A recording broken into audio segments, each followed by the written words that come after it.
আসসালামু আলাইকুম। আশা করি সবাই ভালো আছেন। আজকে আমরা আমাদের দ্বিতীয় ক্লাস নিয়ে আসলাম স্পোকেনের।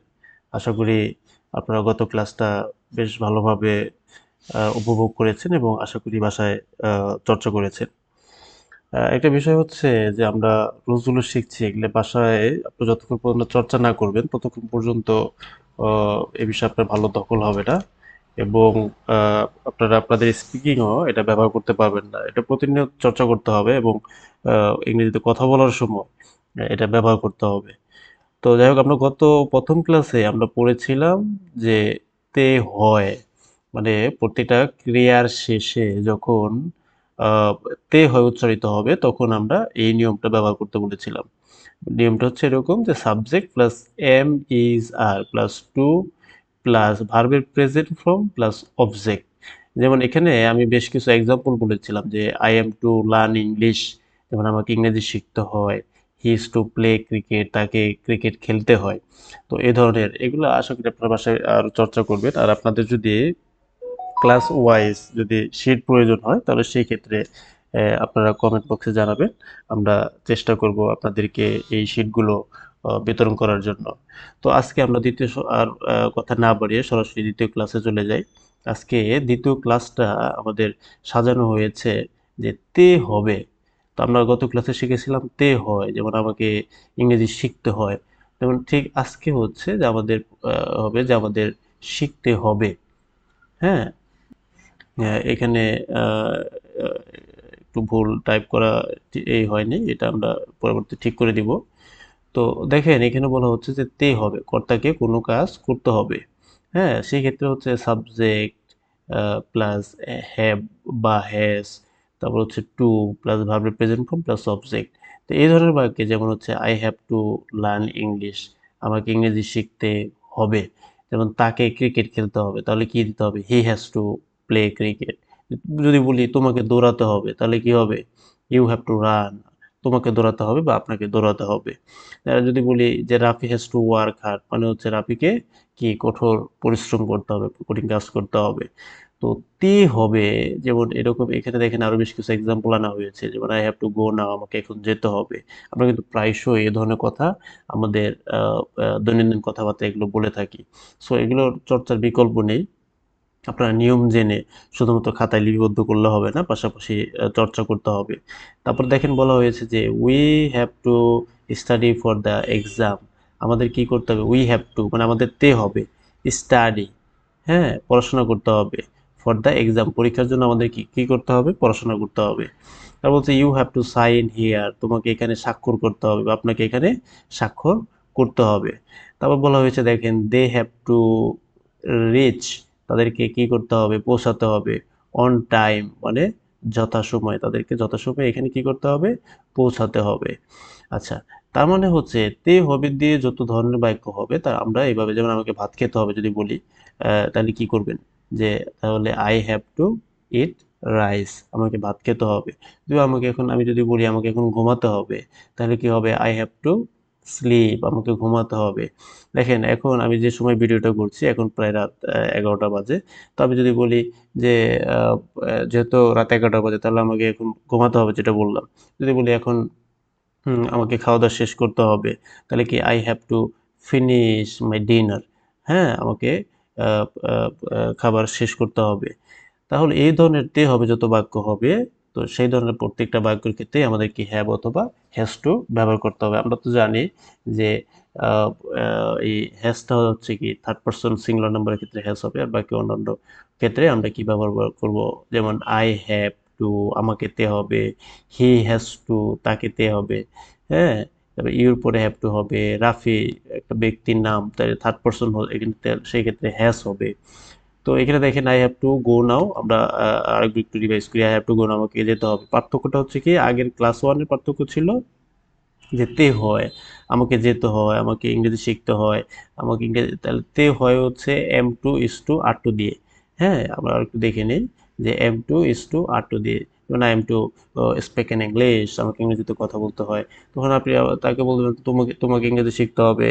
You have to speak English because English is an international language. If you want to success, যদি তুমি সফলতা চাও, ইংলিশ ইজ ম্যান্ডেটরি, ইংলিশ বাধ্যতামূলক, so you have to learn English. তাহলে তোমাকে কি করতে হবে? ইংরেজি শিখতে হবে। হ্যাঁ, আর এম ইজ আর টু দিয়ে যদি হয়, যদি তে হয় যে তোমাকে ইংরেজি শিখতে হয় বা আমাকে ইংরেজি শিখতে হয়, এই ধরনের বাক্য। আচ্ছা, আমরা তো তে হয় দিয়ে বাক্য শিখেছিলাম। আমরা কিন্তু ওই প্রথম ক্লাসে কিন্তু আমরা কিন্তু পড়ি নাই যে আমাকে তে হয় না, বা আপনাকে এরকম বলতে পারি যে I am to learn English, আমাকে ইংরেজি শিখতে হয়।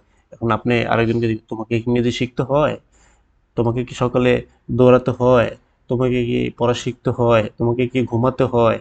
হ্যাঁ, এই ধরনের প্রশ্নবোধক বাক্যের ক্ষেত্রে আমরা কি করতে পারবো? দেখেন, এখানে আছে প্রশ্নবোধক বাক্যে। প্রশ্নবোধক বাক্যে যে বলা আছে উইল দিয়ে শুরু করতে হবে, যে will I have to do this. আমরা তে হবে এবং তে হয় দুইটাই প্রশ্ন করার ক্ষেত্রে তে হবে এবং তে হয় দুইটি এক অর্থ বহন করে। যেমন will I have to do this, আমাকে কি এটা করতে হবে? বিষয়টা আরেকটু ক্লিয়ারলি বোঝার চেষ্টা করি। যখন আমরা তে হবে ব্যবহার করব, যে কথা শেষে যে আমি প্রশ্ন করব যখন কাউকে, যে এই তোমাকে কি স্কুলে যেতে হয়, তাহলে কি হবে? Will you have to go to school, তোমাকে কি স্কুলে যেতে হয়? হ্যাঁ, এই ধরনের আবার যদি বলা হয় যে তে হবে কি, তোমাকে স্কুলে যেতে হবে কি, সেম এক্সাম্পল, সেম স্ট্রাকচারটা ব্যবহার করতে হবে, যে will you have to go to school now, তোমাকে এখন স্কুলে যেতে হবে। হ্যাঁ, এই ধরনের বাক্যে তার মানে হচ্ছে আমরা দুটো জিনিস বুঝতে পারলাম যে তে হয়, তে আমরা যেটা বলছি তে হয় এবং তে হবে, এটা দুইটা নেগেটিভ ফর্ম একই অর্থে ব্যবহৃত হবে, যে উইল ব্যবহার করতে হবে। হ্যাঁ, যেমন এখানে দেখেন যে আমি বলছি will I have to do this, আমাকে এটা আমাকে কি এটা করতে হবে? তার বলছে will he have to leave today, আজকে আমাকে তাকে কি এখন চলে যেতে হবে, আর চলে যেতে হবে, এই ধরনের বাক্যের ক্ষেত্রে প্রশ্নবোধক করার ক্ষেত্রে যে তে হবে কি বা তে হয় কি, এই ধরনের সূত্রের ক্ষেত্রে আমরা প্রথমে উইল ব্যবহার করব। তারপর সাবজেক্ট, হ্যাঁ, তারপর হচ্ছে হ্যাভ বা হ্যাজ, তারপরে টু প্লাস ভার্বের প্রেজেন্ট ফর্ম ব্যবহার করব। আচ্ছা, এখন না বোধকের ক্ষেত্রে যেতে হবে না, যেমন আমাকে চিন্তা করতে হবে না, তোমাকে আসতে হবে না, তোমাকে ঘুমাইতে হবে না, তোমাকে খেতে হবে না, হ্যাঁ, তোমাকে আর পড়তে হবে না, তোমাকে ঘুমাতে হবে না, এই ধরনের বাক্যের ক্ষেত্রে আমরা will not have to use করবো। যেমন you will not have to worry, তোমাকে কি করতে হবে না? চিন্তা করতে হবে না। সে will not have to come, তাকে আসতে হবে না। হ্যাঁ, এই ধরনের বাক্যে যেমন যেসব বাক্যের ক্ষেত্রে আমরা না বোধ করতে তে হবে না ব্যবহৃত হবে, সেই ক্ষেত্রে কি আমরা, যেমন আমরা এখানে তে হবে যদি বলছি, যেমন আই হ্যাভ টু গো না, আমাকে এখন যেতে হবে, এখন আমি যদি বলি যে আমাকে কি যেতে হবে, তাহলে কি হবে? Will I have to do, A have to গো, আমাকে কি যেতে হবে? এখন আপনি যদি প্রশ্ন করেন এ তোমাকে কি যেতে, will you have to do, ও হ্যাভ টু গো, তোমাকে কি যেতে হয়? তা আমাকে যেতে হবে না, তাহলে কি হবে? I will not have to গো, আমাকে যেতে হবে না। আশা করি আপনারা বুঝতে পেরেছেন। আচ্ছা, গত ক্লাসের যেটা বলা হয়েছে তে হয় না যেতে ব্যবহৃত হয়, যে আমাকে যে এই যেতে হয় না, তাহলে আমাকে যেতে হয় না, আমাকে ইংরেজি শিখতে হয় না, তাহলে এই ক্ষেত্রে কিন্তু আবার ডন্ট, আপনারা বিষয়টা গুলিয়ে ফেলবেন না। এখানে তে হয় না, যেমন আই ডোন্ট হ্যাভ টু গো, আমাকে যেতে হয় না। আবার আমি যদি বলি আমাকে যেতে হবে না, তাহলে কি হবে? I will not have to গো, আমাকে যেতে হবে না। যদি তে হবে নার ক্ষেত্রে কি হবে? যে will not have to use করতে হবে। আর তে হয় নার ক্ষেত্রে আমরা কি ব্যবহার করব? ডোন্ট বা ডাজেন্ট হ্যাভ টু। যেমন she doesn't have to study more, তাকে বেশি পড়াশোনা করতে হয় না। আর যদি বলি তাকে বেশি পড়াশোনা করতে হবে না, তাহলে সে will not have to study more, তাকে বেশি পড়াশোনা করতে হবে না। তাহলে আমরা আজকে এই বিষয়টা কি শিখলাম? আজকে আমরা শিখলাম যে আহ, গত ক্লাসটা আমরা একটু রিভিশন দিয়েছি, আবারও আমরা একটু ফলো আপ দিই। তে হয় নার ক্ষেত্রে আমাদের কি করতে হবে? এম ইজ আর টু ব্যবহার করতে হবে, তে হয়। আর তে হবের ক্ষেত্রে হ্যাভ টু বা হ্যাজ টু ব্যবহার করতে হবে।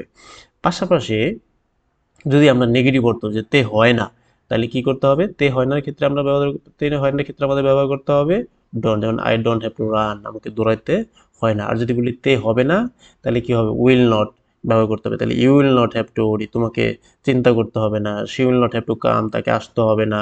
হ্যাঁ, এখন প্রশ্ন করার ক্ষেত্রে যেমন আমরা তে হওয়ার ক্ষেত্রে যে তোমাকে কি চিন্তা করতে হয়, বা তোমাকে কি এটা করতে হয়, তোমাকে যেতে হয়, তাহলে সেক্ষেত্রে উইলটা ইউজ করতে হবে, যে will I have to do this, আমাকে এটা করতে হয়, বা তোমাকে কি এটা করতে হয়, তাহলে আমি দিতে পারি উইল ইউ, এই একই নিয়ম, যে will you have to do this, তোমাকে এটা করতে হয়, আবার যদি তোমাকে কি এটা করতে হবে, same, will you have to do this.